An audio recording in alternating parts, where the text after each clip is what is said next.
This is Sonic the Hedgehog, issue 66. Defeated? Let's read this bad boy. Power rings, said somebody. You got a whole mess of power rings in here, Nate. Yes, I do, Sonic. Yes, I do. I forged them myself, each a near-limitless power source. Way past cool. Rawr. Then again, yo, what's up with that? Me and Tails are the good guys, remember? I believe, Sonic, that Eddie was only trying to inform you that I want to have the ring's power exploited by outsiders like the sorceress Ixis who attacked the fortress, my home, earlier. Exploited? Outsiders? All we're saying is power rings are so rare. Just think of all the good you could do with these. You could even move back to Metropolis and help us. Nate, run! Nate, stay! He can talk. A little bit in our language, and he lost his own. Don't you fret, Eddie, I'm not going anywhere. My days as a loyal citizen of Metropolis were all over long ago. Yeah, that's just great. Listening to your story made me think you were a hero. It even gave me hope for Overlanders, but now I see you for what you are. Someone who was once a hero, but now chooses to hide himself away because of a few bad breaks. Why can't you be a hero again, Nate? Because it never works. Whoa! Looks like the world of the cave is changing. I see it, Tails. It's taking a unexpectedly familiar shape. It's Ixis naugus. Greetings once more, Quickstar. I've used my elemental mastery of the earth to infiltrate Nate Morgan's so-called fortress and finally found his power ring storehouse. And now it only remains for me to use that self-same power to liberate all of you. Eddie, we've been cut off from Sonic and Tails. Wait, Eddie, put me down. The ceiling's collapsed. Nate, run! Nate, stay! I can't, Eddie. They're buried. Hold on, I see some movement. Uh-oh, we better move out of the way, Eddie. It looks like there's gonna be some trouble. Nate Morgan is not one for the understatement, but even he could not have predicted the turn of events. The power rings are no more. All have been absorbed into the three transformed figures before him.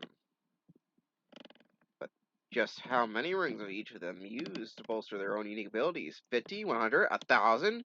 More importantly, what will the consequences of such actions ultimately be? The aged geophysician does not have long to wait before he receives his answer. The sinister fiend Ixis naugus immediately begins inscribing arcane symbols into the very air around his being, while at the same time revealing his intent of his newfound powers. He now toils to open the doorway to the alternate reality called the Zone of Silence. He had accidentally done so years ago, back when he was still Metropolis' Rail Wizard, bored of the greater war between the Wobians and the Overlanders. Ixis left this plane of reality to explore another. The cool blue radiance projected by the being that leaps toward Ixis, interrupting his ranting, is not that of Sonic the Hedgehog. What the fuck does that sentence even mean? And when the energized speedster announces his name, Ultrasonic, his voice is changed as well. Ixis replies with twin jets of optical flame that are doused by a mentally constructed shield of ice water generated by the nuisance of which he seeks to rid himself.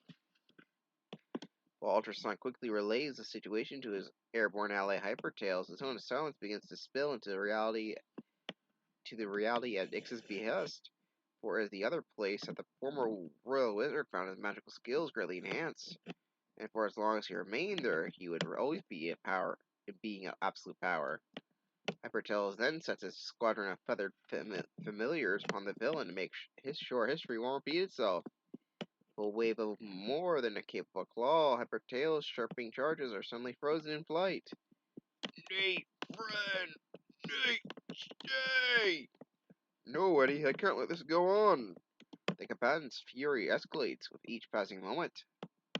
Boiling liquid splashes against a wall of constructed granite, and Ixis tells of how he met and gained the alliance of the Mobian called Feast, or Feist, was banished to the zone of silence a short time after Ixis had arrived there. How dare you wreck my home, naugus! After a monsterly piercing cackle, a mystical gesture later, Nate is swept off his feet into the arms of a valiant Vulpine. Then, What happened, Tails? I can remember Sonic feels so weak. probably both seem to have no recollection of the transformation. Uh, The ring energy was never meant for this type of usage. They burn themselves out. Look, his power grows dangerously out of control. It was the identical mastery of atomic particles that allowed him to transform all who entered his zone. The warlords Kudos, King Maximilian Acorn, Arachnus, and many others. Into crystallized form, they were given the ability to control the crystallization that enables them all to survive their ravages. The lost locale, as long as they remained loyal to Ixis, they became his legion. Soon, though, Nixus will need no one. The Zone of Silence will have replaced the reality, and Nixus will remain supreme once more. There's one loose end that requires tying up. That is how the evil wizard sees Nathaniel Beauregard Morgan as a loose end and no more. And now, does Nate see?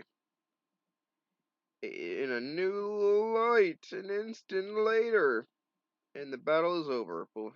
With but a wish true of heart, and the powerful hidden ring of his eye pierced, Ixis is gone, and the Zone of Silence has been resealed. And the heroes. ugh. Ooh, another avalanche. Eddie? Oh no, Eddie, we gotta get out of here before the roof caves in.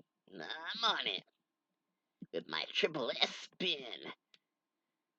Whew, I feel like I've run all the way back to Metropolis and back. I feel so tired. Then it's up to me, Sonic. Wait. I, I can't. I can hold on, Eddie. Hold on. Nate, Brian, Nate, oh, Eddie. Nate Morgan, in all of his travels, whether he was among or related Mobians, had never ever known the victory meant, so was not aware that it sometimes has its price. Today, Nate has finally won a battle, and at last paid dearly. And here's all the beautiful, beautiful artwork. Here's your splash page. And then there was one, or the untold, now untold, or the until now untold origin of Ixis Naugus. No one recalls what happened on planet Mobius before the final days of fury over 100 years past. All that is known is that on the day, a significant cataclysm shook the continents to their very foundation and wiped out all historical records the world over. Are still there are those who seek the hidden knowledge contained within the past. Once again, we have met with failure, brothers. Agonis speaks the truth, Nusagagi. Even our combined spells cannot allow us three to glean what caused the damage to our world centuries before. That matters not, Suguna. If we cannot harness those same energies that shattered the globe previously, then the ancient order of Ixis shall devise other means with which to achieve power. I have heightened my mystical abilities to give me not only command of the wind, but over your native elements as well. Lies, I am the one sole master of the earth, and I of the water. Petty fools, have not we are not traded the secret of nature's elements with each other to combine our might, or did you forget that each of us now possesses the same abilities? There's one last element to control, and then we should be unstoppable. Do so we must emerge into the sunlight. It is from its source that we shall learn the secret of fire. Firstly, we shall use Agnus's earth powers to cross over the terrain. Secondly, it shall be Sagunu's water control to navigate the sea. Lastly, we shall soar through the sky together using my air abilities for entering into the sun. We shall see about that. Each of the mysticals use their arcane power to propel them across the face of the land. toward the edge of the rocky cliff and the choppy oceans beyond it. Ludu, Saguna, and Nisago suspect that I have not equally shared my abilities over the land with them. I get a portion for myself. My treachery will ensure my mastery over the sun's fire, and I alone shall control the four elements. I can scarcely believe this. Agnes has used his power to unfairly race ahead of Nusuke and I. Two could play that game.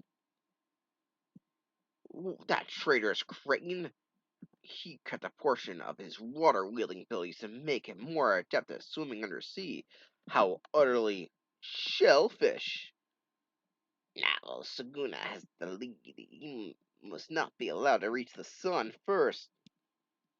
So, Agnuis, it seems we are not allies after all. Now that I am airborne, I shall use my own skill over the skyways to pass Saguna. Not so fast, Nusuge. Farewell, Saguna. Believe me, you don't want to be around once I have the power of Mobius Sun at my fingertips. Why, of all the unfair... Surely it's time to follow Agnus' lead. Unhand me, Agnus. Release me, Saguna. Never! If one of us goes, then the entire order of Ixis goes. Elsewhere on Mobius. Look, father, a falling star. Make a wish, Maximilian. The following morning, crash! Was the commotion outside of the royal dining hall, Frederick? I know not, my queen. Suddenly, the oak doors flew open, revealing a bizarre figure. Please allow me to introduce myself. I am Ixis naugus, a wizard of great power and ability. You, King Frederick, my humble services, and together we shall lead the kingdom of Acorn into a golden age. A beginning? And that was the end. This is referencing the shitty IDW crossover. Anyway, that was the end of that. See you next time.